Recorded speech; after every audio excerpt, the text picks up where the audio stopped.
Sobit, kali ini kita akan sharing mengenai vaksinasi COVID-19 untuk ibu hamil. Nah, banyak nih bunda yang DM, yang chat ke bidan IDN. Perlu nggak sih saya sebagai ibu hamil untuk vaksinasi COVID? Karena saya khawatir janin saya kenapa kalau divaksin, apalagi banyak berita yang bilang kalau habis vaksin di tes swab atau rapid malah jadi positif corona. Beneran nggak sih ini?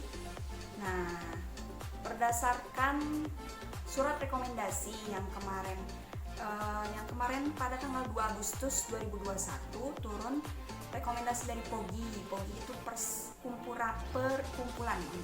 Perkumpulan Obstetri Ginekologi Indonesia. Jadi para ahli obstetri dan ginekologi sudah merekomendasikan nih, menyarankan kalau ibu hamil lebih baik divaksin.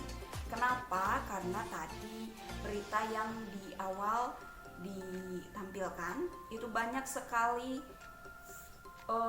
ibu hamil yang terkena gejala berat dari COVID-19. Jadi ibu hamil mengalami gejala-gejala berat bahkan sampai kematian, nauzubillahimindzalik.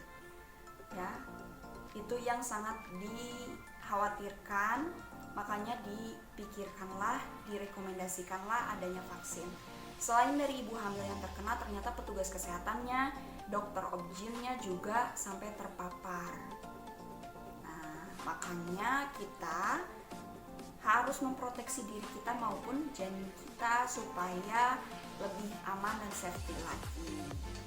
Apalagi saya sekarang sudah mulai masuk TM3 trimester 3, dan kemarin bulan Juli itu sudah menanyakan di daerah saya bisa nggak sih vaksin untuk ibu hamil, tapi disarankannya nanti saja Bu kalau sudah lahiran, biar dapat proteksi dari ASI-nya saja.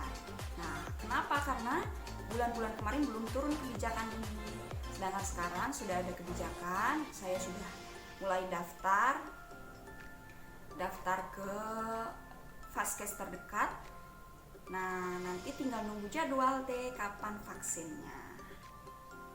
Jadi ibu hamil yang nonton ini ataupun sharing ke teman-temannya yang lagi hamil, tolong di-sharing sebanyak mungkin info ini bahwa ibu hamil sudah disarankan untuk vaksinasi COVID-19 ya, supaya kita terjauh dari COVID-19, supaya kita terproteksi. Dan kalaupun amit-amit nih ibu hamil tersebut yang sudah vaksin terkena COVID-19, maka tidak akan terkena gejala berat yang diharapkannya seperti itu gitu. Dan ada pertanyaan lagi nih, ibu hamil sudah TM2, TM3 tapi ada riwayat positif COVID-19. Nah, ini yang dialami juga sama saya di hamil awal di bulan pertama, bulan Februari kalau nggak salah, terkena positif corona. Nah, tapi sudah sembuh, 2 minggu dari situ sudah sembuh, artinya masih bulan Februari sembuh. Sampai sekarang bulan Agustus sudah bisa ikut vaksinasi karena minimal 3 bulan. Jadi terhitung 3 bulan dari bunda terkena COVID, sembuh COVID-19, kemudian 3 bulan baru bisa vaksinasi. Jadi sama aja seperti persyaratan untuk orang yang normal ya, kalau yang riwayat positif COVID. Nah, syaratnya apa saja sih untuk ibu hamil bisa mendapatkan vaksinasi COVID-19? Yang pertama, ibu hamil trimester 2 yaitu di atas 13 minggu sampai 28 minggu. Kemudian trimester 3, 29 minggu sampai aterem matang sampai menuju ke persalinan. Yang kedua, ibu hamil tidak boleh memiliki tekanan darah di atas 140/90. Jika lebih dari itu, maka biasanya dirujuk ke rumah sakit. Kemudian ketiga, ibu hamil dengan kaki bengkak, pandangan kabur, nyeri ulu hati, sakit kepala, biasanya ditinjau kembali. Ini diperbolehkan atau tidak sebagai persetujuan dokter dulu.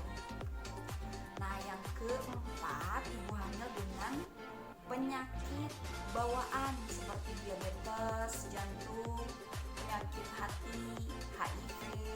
Nah, ini harus ditinjau kembali dan perlu persetujuan dokter. Yang berapa? Yang kelima ya. Yang kelima itu ibu hamil dengan autoimun. Ini harus ditinjau kembali dan harus terkontrol, harus dengan persetujuan dokter. Nah, yang keenam, ibu hamil dengan riwayat alergi. Jadi pernah riwayat alergi yang berat. Ini juga harus kondisinya harus terkontrol dan butuh persetujuan dokter. Nah, begitulah syarat-syarat untuk ibu hamil bisa ikut vaksinasi COVID-19. Jadi sekarang jangan khawatir lagi, jangan was-was lagi. Ibu hamil sudah disarankan dan direkomendasikan untuk ikut vaksinasi COVID-19. Tetap jaga prokesnya, protokol kesehatannya, hati-hati kalau kemana-mana pakai masker, kalau bisa diem aja di rumah, kalau tidak ada aktivitas yang penting, dan stay safe semuanya. Jika ada pertanyaan untuk ibu hamil atau siapapun yang ingin bertanya ataupun ada request bahasan tertentu, silahkan tanyakan di kolom komentar di bawah ini. Jangan lupa subscribe, like, dan share channel Bidan DM supaya bisa lebih berkembang lagi. Bye.